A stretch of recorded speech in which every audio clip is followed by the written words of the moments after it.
Salve Maria Puríssima, concebida sem pecado. Meus irmãos, vamos hoje para o sexto episódio da série De Mãos Dadas para o Céu.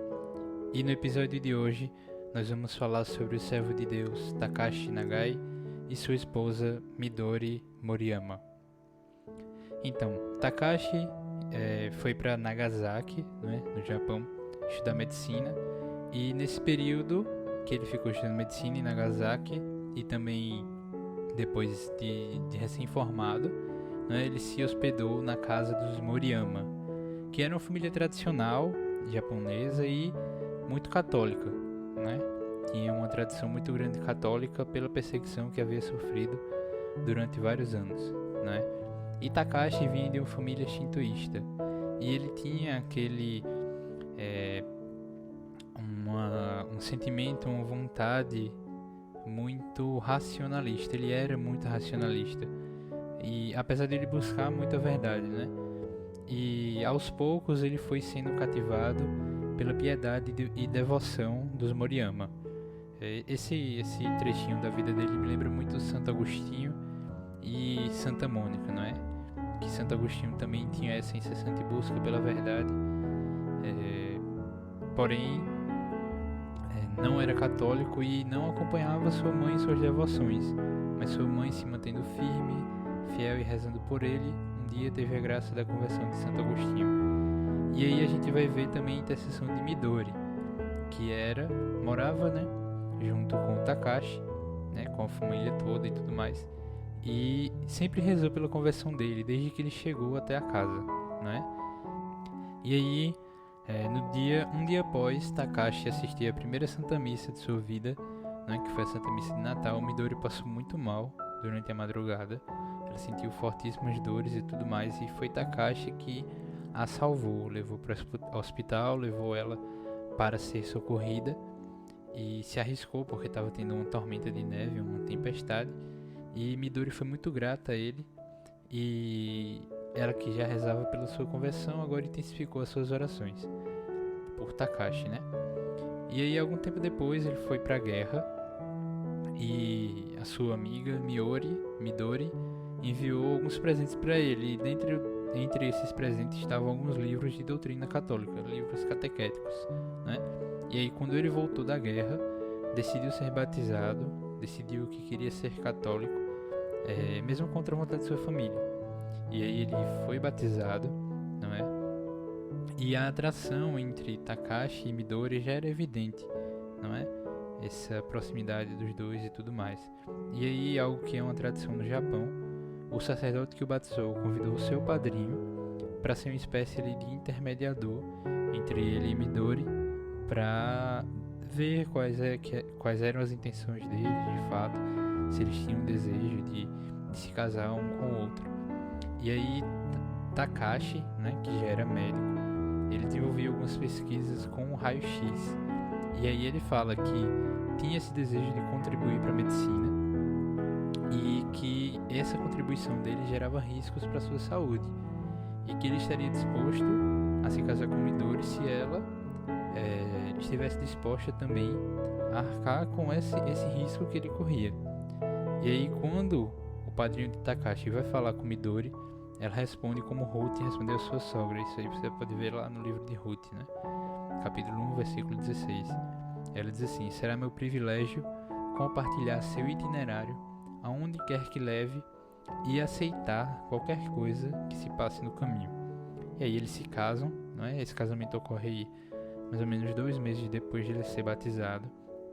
E mesmo tendo essa questão da religião, do catolicismo, com o tempo Midori vai conquistando aí a simpatia da família de Takashi, E aí, logo após eles se casarem, o Japão passa por uma crise econômica e os salários de Takashi e do seu trabalho não eram assim extremamente consideráveis, Eles também sofreram com essa crise, e Midori começou a ensinar, dar aulas de algumas artes japonesas, de artesanato e tudo mais, para poder ajudar nas rendas de casa, e a ela foi confiada realmente o governo da sua casa, da sua família, enquanto Takashi se dedicava cada vez mais aos estudos e ao trabalho, não é? E aí tem um fato muito interessante durante esse período, que certo dia Takashi passa mal. Na verdade ele sai de casa em meio a uma tormenta de neve para socorrer um paciente, e aí quando ele está voltando ele passa mal, ele tem uma crise de asma e Midori o encontra no meio do gelo. Ela aplica um remédio nele e o leva para casa, e foi algo que teve uma simbologia muito grande, numa gratidão de Midori, porque um dia o Dr. Takashi havia salvo sua vida, não é? E aí, em 1945, em toda aquela tensão por conta da guerra, Dr. Takashi é diagnosticado com leucemia, e os médicos dão a ele mais ou menos uns 2 anos de vida, não é? Já estaria em um estágio relativamente avançado aí, né? E aí isso tudo teria sido agravado justamente por conta das suas pesquisas com as máquinas de raio-x, né? Que ele desenvolveu longas pesquisas nessa área, na área de radiologia. E quando ele recebe essa notícia, tem uma cena que é detalhada no livro que a gente está acompanhando, que a gente está usando como a principal fonte aí para esses podcasts, para essa série, que é justamente da reflexão que ele leva, que ele tem ao meditar sobre a máquina, e tantos anos ele passou se dedicando a ela, e que ela poderia ser a causadora da sua morte. Mas aí ele tem uma reflexão toda profunda, lembrando de toda a sua caminhada, de tudo aquilo que ele construiu, não é? E do quanto ele desejava contribuir para a medicina, e ele vê que não somente por isso, mas também pelo seu serviço, pela sua entrega, tudo aquilo ali teria valido a pena, não é? E aí, enfim, ele vai para casa, ele dá essa notícia à sua esposa, e ela, quando recebe a notícia, imediatamente ela vai acender uma vela e rezar diante de um crucifixo que a família dela tinha conservado há cerca de 250 anos. É justamente esse tempo de perseguição que eles sofreram muito, né?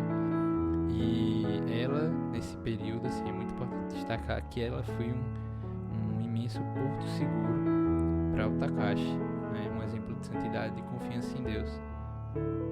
E ele mesmo relata em alguns livros que ele escreveu depois que o fato dela ter sido justamente esse porto seguro, ter dado essa confiança, essa força a ele, o fez se sentir revigorado, um homem novo. E aí, alguns meses depois, acontece o fato que nós sabemos historicamente da bomba atômica em Hiroshima e a bomba de Nagasaki, né? E aí, milhares de mortos, uma devastação impressionante, muito triste. Em Nagasaki, não é?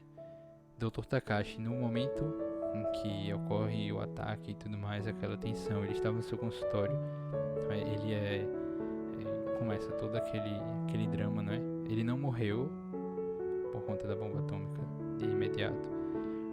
No momento do ataque ele conseguiu sobreviver, ele estava trabalhando, estava no consultório do hospital universitário, e aí ele e alguns outros médicos e enfermeiros conseguiram sobreviver, mesmo a maioria deles estando feridos também. Eles vão tentar socorrer e ajudar alguns feridos que estão ali, né? Naquela situação terrível. E aí ele passa aí alguns dias ajudando esses feridos, tentando ali da maneira que eles conseguem ajudar essas pessoas. E aí de vez em quando aquele pensamento, né, lógico, vem sobre a sua esposa, que ele direciona o olhar várias vezes na direção do bairro da região que eles moravam, né? Ele volta o seu olhar, ele direciona o seu olhar para essa região, e fica com aquele sentimento no coração de que era quase impossível que a sua esposa estivesse viva, né? Os seus filhos, eles estavam vivos, porque ele e sua esposa haviam mandado para morar com a avó deles, não é? Do lado da montanha, porque seria mais seguro diante das tensões que eles viviam, da guerra e tudo mais, de ataques aéreos, enfim. E aí, alguns dias depois do ataque, ele consegue voltar até a região de sua casa, até as ruínas, não é? E aí ele encontra o corpo de Midori carbonizado. Ele encontra sua casa e encontra o corpo de sua esposa carbonizado. E aí, em meio àquela cena terrível, ele se aproxima do corpo dela e tudo mais, e ele vê que ela morreu com um terço nas mãos e com um crucifixo, né? Ela estava rezando o terço. E imediatamente ele agradece a Deus pela sua esposa ter morrido rezando, ter morrido orando. Takashi enterra a sua esposa, não é? E justamente por conta do ataque, pelo estado de saúde que ele estava, foi cada vez mais piorando, não é? E meio a esse tumulto inteiro, né? Ele percebe que tinha perdido tudo, que aquilo que ele tinha vivido, principalmente com o seu trabalho, ele tinha perdido tudo. Todos os estudos de caso, todos os artigos, todos os trabalhos, todas as análises que ele tinha feito, né? Perdeu sua casa, perdeu seus amigos e principalmente perdeu a sua querida e amada esposa Midori. E nesse seu estado extremamente debilitado de saúde, ele fica internado, passa por cirurgia, fica sendo acompanhado pelos médicos e por várias vezes ele entra e sai do estado de coma. E nessa estadia dele tão difícil, ele escuta meio que uma voz que diz: peça a Maximiliano Kolbe que reze por ti. E aqui tem um parênteses muito interessante, não é? Sobre a história do Dr. Takashi, não é? Maximiliano Kolbe era um frade franciscano, não é? Conventual, polonês, que algum tempo depois ele viria a ser reconhecido como mártir da caridade. São Maximiliano morreu num campo de concentração nazista em Auschwitz, não é? E lá em Nagasaki ele fundou um mosteiro, né? Ele fundou um mosteiro chamado Cidade da Imaculada. A pronúncia em japonês seria Niepokalanov. E aí Takashi conheceu pessoalmente São Maximiliano Maria Kolbe. Ele foi canonizado e Takashi o conheceu pessoalmente, não é? Que ele fez algum tratamento, ele tirou uma radiografia para ver se São Maximiliano tinha uma tuberculose, não é? E no momento em que Takashi escuta essa voz, São Maximiliano já havia morrido há alguns anos antes, né? Ele morreu em 1941 e esse período foi o período pós a explosão da bomba atômica em Nagasaki. Então aí foi cerca do ano 1945, 1946, não é? Foi nesse meio tempo aí. E o Dr. Nagai, o Dr.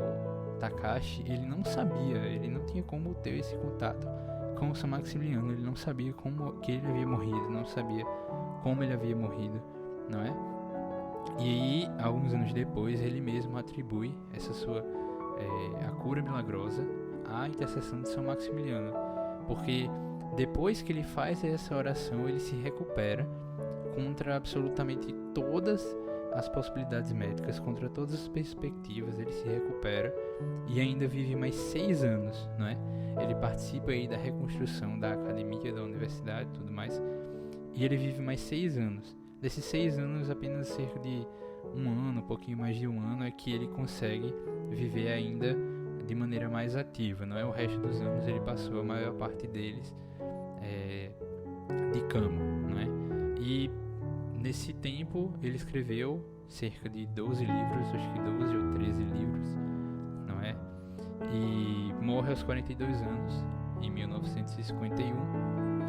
E, assim, é uma história cheia de curiosidade, cheia de fatos impressionantes, assim, extremamente inspiradores, né? Um grande vida de santidade, de doação ao outro, de entrega. E na tumba de Midori, da sua esposa, o Dr. Takashi manda escrever: eis aqui a serva do Senhor, faça-se em mim segundo a vossa palavra. E na dele escrevem: somos servos inúteis, fizemos apenas o que tínhamos que fazer. Então a gente vê na vida do servo de Deus, o Dr. Takashi e da sua esposa, entregam uma doação um ao outro, um esposo e uma esposa que se unem, não é? E que buscam a cada dia ser um grande porto seguro para o outro, não é?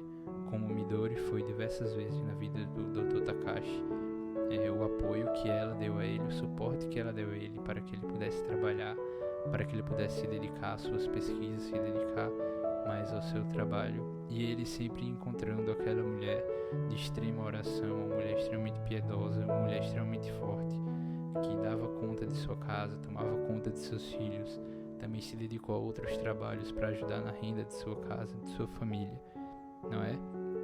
E que morreu fazendo a vontade de Deus, morreu rezando, morreu em oração. E também a vida do Dr. Takashi é uma vida de doação, de entrega, porque ele desejava, ele ansiava por contribuir para a medicina, não é? Por contribuir para a humanidade, por deixar ali um legado que pudesse salvar, pudesse ajudar a salvar milhares e milhares e milhares de vidas, não é? E esse era um dos episódios que eu estava mais ansioso para gravar.